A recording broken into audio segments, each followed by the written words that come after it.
Shreveport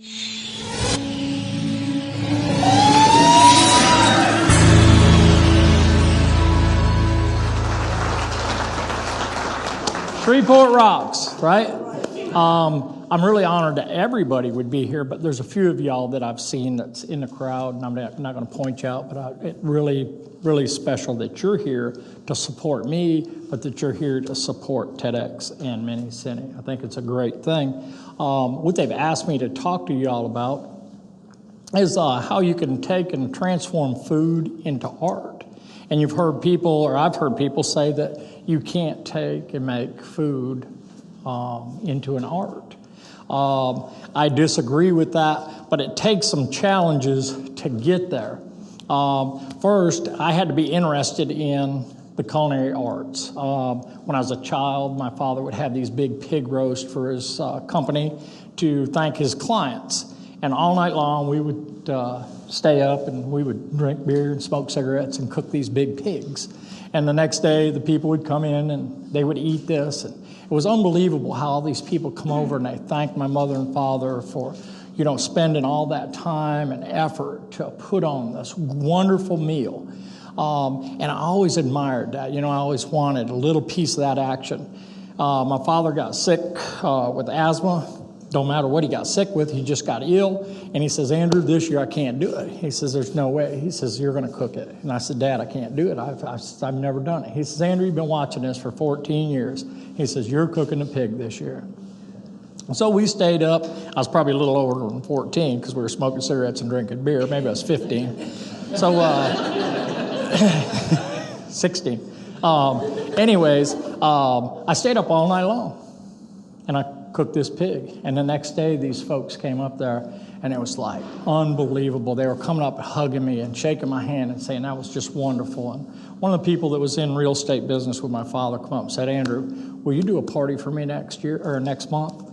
And I said, oh, no, I can't do that. I don't know anything about this. And he says, yes, you do. And he says, and I'll compensate you. Well, you tell late teenager, that you'll get compensated for something.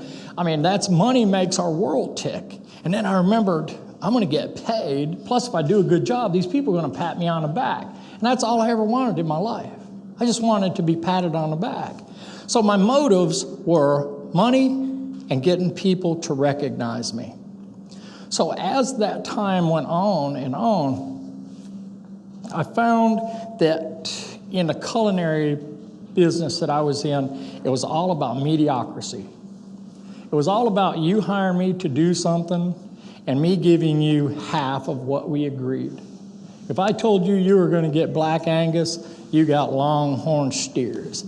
I might give you the beef, but it wasn't what we planned on. I was always skimping and cutting corners.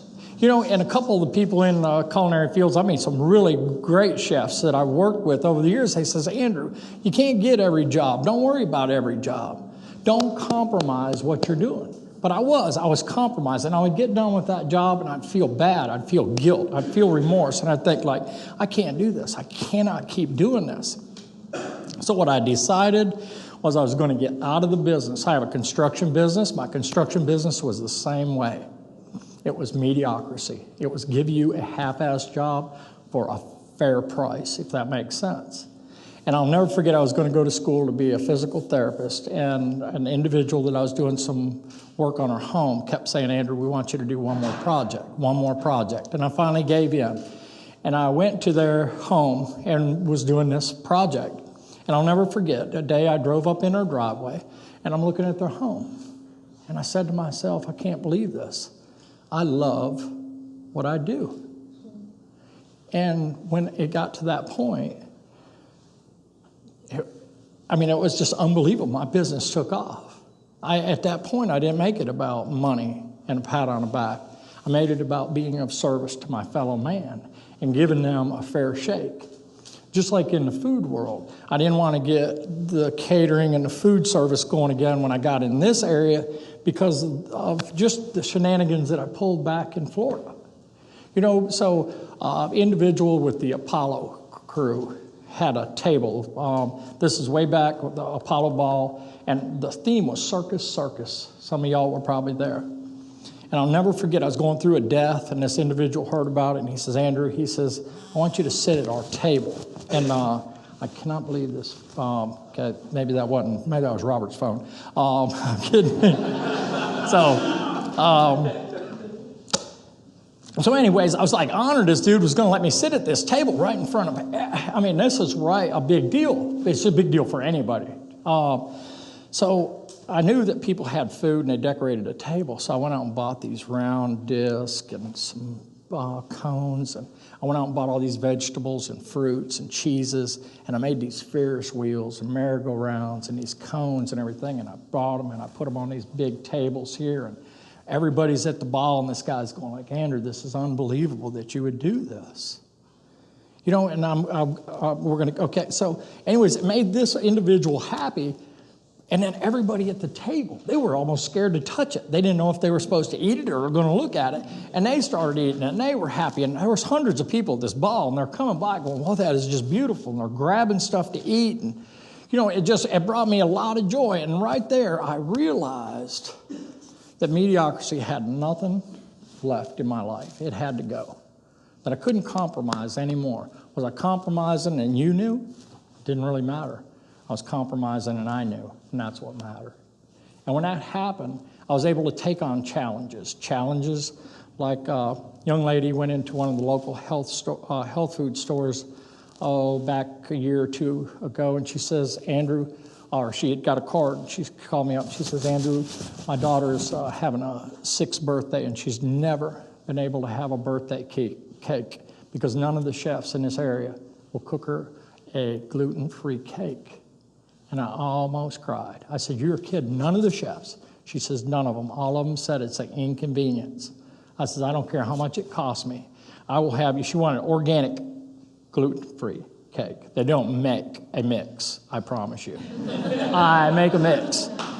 So anyways, I've hundreds of dollars worth of ingredients threw away, and I made this little 6-year-old girl the most beautiful ladybug cake.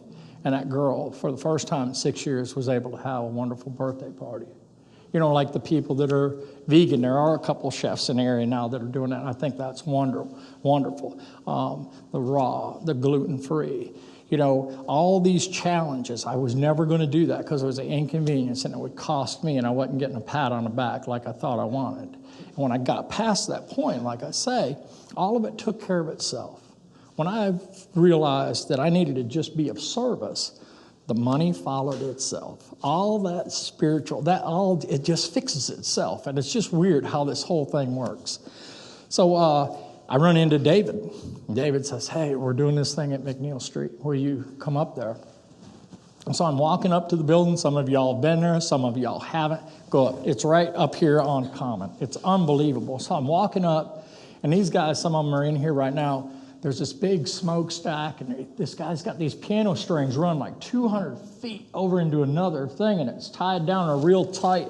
They're about like 20 strings, I think. I don't know, but they're piano strings. And he has something up there that's hitting these strings, and it's going doom, doom, doom.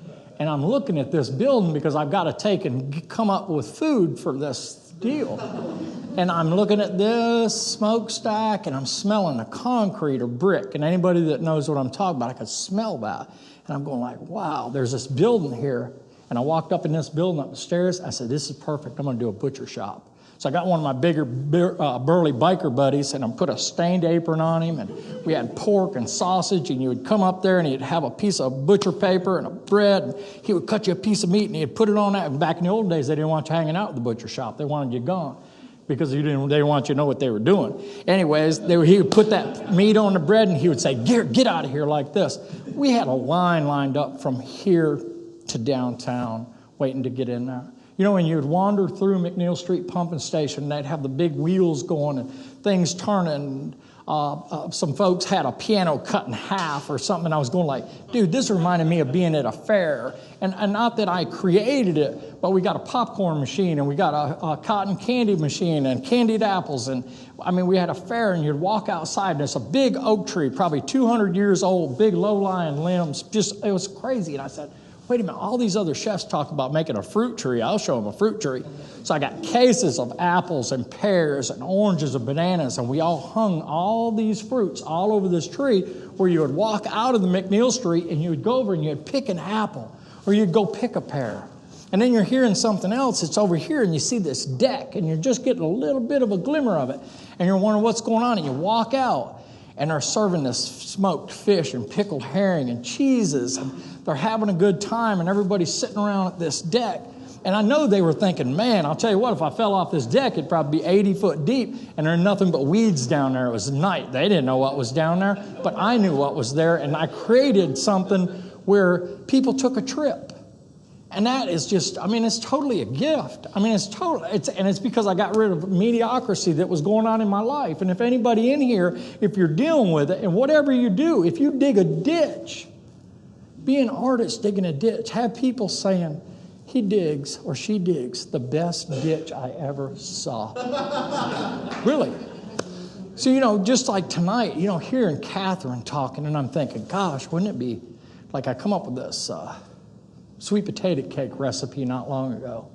And I thought, wow, I should have done something with some Ruston peaches and some local honey and the sweet potatoes and make the sweet potato cake. And, I'm just thinking all these things that could be done. And, listening to Dakota talk about trapping and, it would have been nice, and it would be nice, some wild pork, if nobody's ever ate something like that, and just taste the pork, taste the real pork that come out of the woods, and, maybe like just something light. It's spring.